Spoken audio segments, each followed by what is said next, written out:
kalau kita melihat dari arti regulasi, menurut Bapak tadi udah banyak dijelaskan mengenai ada satu ya kalau dibilang pejuang ditinggalkan jejaknya yang sampai sekarang orang masih berharap ada satu titik terang yang memang secara legal formalnya dilindungi, dan ternyata memang pada kenyataannya orang-orang kaya semacam Pak Yayat itu masih banyak berharap terhadap organisasi ya Pak. Apakah mungkin ada satu organisasi selain orang-orang yang memang tadi Bapak bilang standarisasi perawat itu kan harus misalnya D3. Apakah mungkin kita bikin sesuatu peluang yang perkumpulan SPK misalnya Pak? Loh, kenapa tidak Pak Gegen? Kalau mereka merasa tidak diakomodir, merasa mereka tidak punya wadah, tentu mereka akan membentuk sendiri. Karena mereka juga seorang profesional Pak Gegen. Sekarang apa yang dikatakan dengan profesional? Apakah dari pendidikan, dasar pendidikannya S1, atau dari mana? Atau dari sisi kompetensinya? Gitu. Kalau kita dibilang dari sisi kompetensinya, mereka kompeten melayani pasien, perawat. Kemudian kalau di sisi dari pendidikan, ya memang dia adalah cuman lulusan SMK. Tapi bukan salah mereka Pak Gegen, untuk hanya lulus SMK itu bukan salah mereka. Itu adalah keadaan dan kemampuan dari seseorang untuk menempuh jenjang pendidikan. Karena nggak ada orang yang tidak mau meraih pendidikan sampai ke jenjang pendidikan yang lebih tinggi. Tapi kemampuan daripada keluarga maupun orang tua untuk menyekolahkan sampai jenjang pendidikan yang lebih tinggi, ini yang terkendala. Sehingga mereka ya menempuh, yang penting saya bisa menyalurkan keinginan saya atau visi saya untuk memberikan pelayanan kepada orang-orang yang sakit maupun orang-orang yang dirawat di rumah sakit, kan begitu ya? Ya betul. Nah, menurut Bapak sekarang Bapak kan masih aktif di Himpunan Perawat Kamar Bedah. Saya tahu kan Bapak backgroundnya juga saat ini bedah. Ada nggak perbedaan kualitas kalau kita bicara soal mutu ya, ada perbedaan nggak sebenarnya? Kalau kita berbicara soal kompetensi, kemampuan, saya minta pendapat nih ke Bapak, kemampuan SPK, kemudian D3. Nah, sampai saat ini yang Bapak tahu bagaimana Pak antara SPK? Kalau kita bicara soal kompetensi keahlian atau kemampuan lah kalau kita bilang. Kalau kita perlu berbicara soal kewenangan. Kalau kewenangan kita bicara legalitas, asas legalitas. Tapi kemampuan menurut Bapak. Oke Pak Gegen. Jadi sebenarnya kalau kita lihat kalau kita di dunia di kamar bedah itu adalah skill paling menentukan itu ya. Skill paling menentukan. Karena terbukti apa? Orang-orang yang senior yang justru pendidikannya itu hanya SPK maupun D3, itu justru yang paling banyak dicari oleh dokter-dokter bedah supaya menjadi asisten maupun sebagai scrubnya, dibanding dengan yang lulusan-lulusan baru yang sudah nurse gitu loh.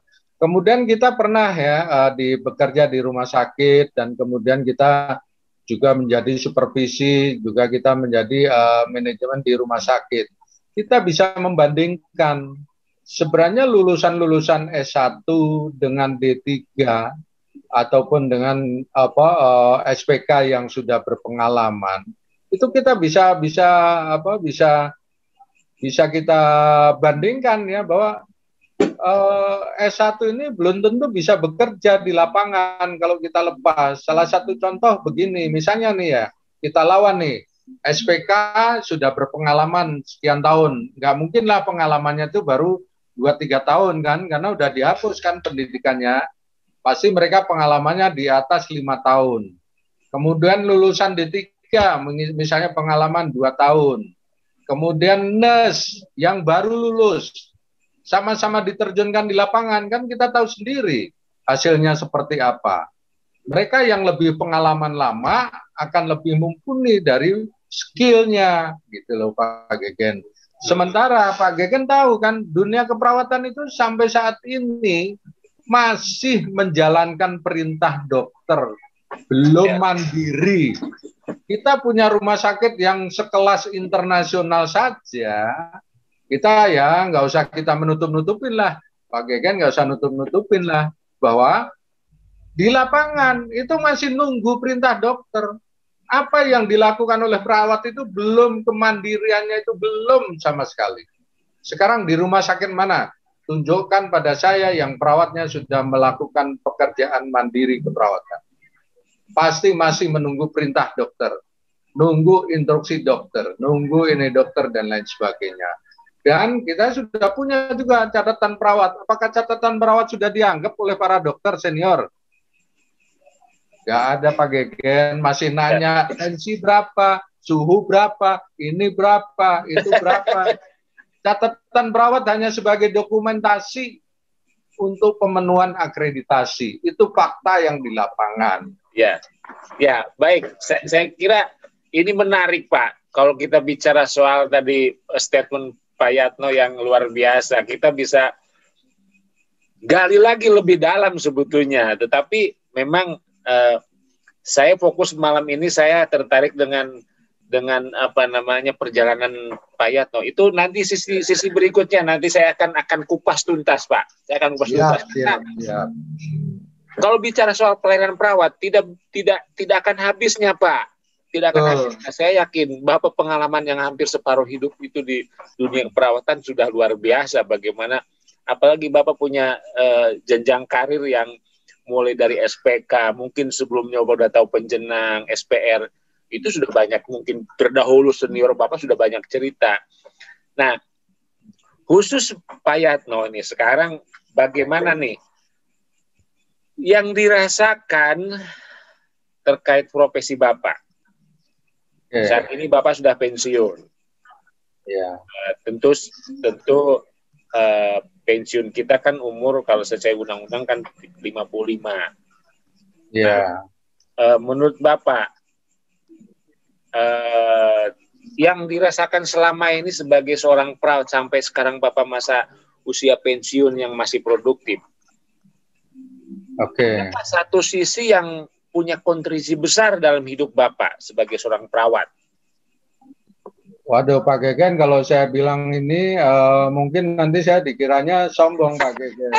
Ya, enggak lah. Tapi saya sedikit bercerita aja bahwa saya di dunia profesi keperawatan itu mengawalinya dari nol, dari komisariat. Dari komisariat saya terus berjuang terhadap profesi kita sampai kita menyeberang menjadi